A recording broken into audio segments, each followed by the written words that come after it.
C'est bon. On fait clap. C'est là qu'il faut regarder. Surtout cette année, c'est le retour des bonnes affaires. Et tradition, entre tradition et plaisir. Ça définit bien les primeurs.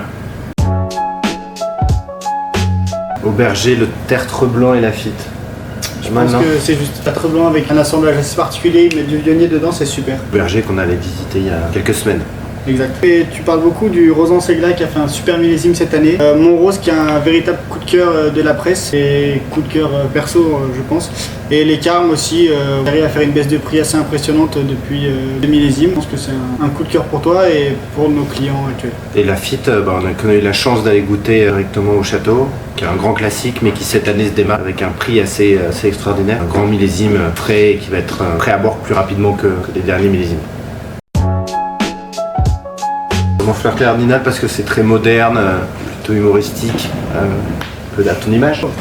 Moi j'ai mis Palmer parce que l'architecture de Palmer me fait penser à l'élégance.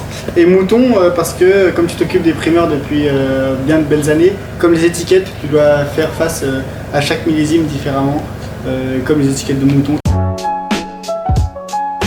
Non, bon alors, qui sort du lot, je sais pas, mais en tout cas qui est constant dans son excellence et qui est encore un millésime assez incroyable cette année. Autant les rouges seront plus frais, plus faciles à boire rapidement, autant les blancs sont quand même une excellente année de blanc qui vont durer grand millésime.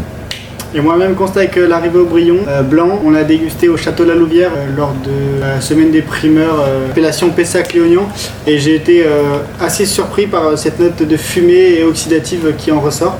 Je pense que c'est un vin qui peut à la fois être bu dans sa jeunesse, mais aussi traverser des années. Donc c'est pour ça que je pense que je vais m'en prendre une caisse.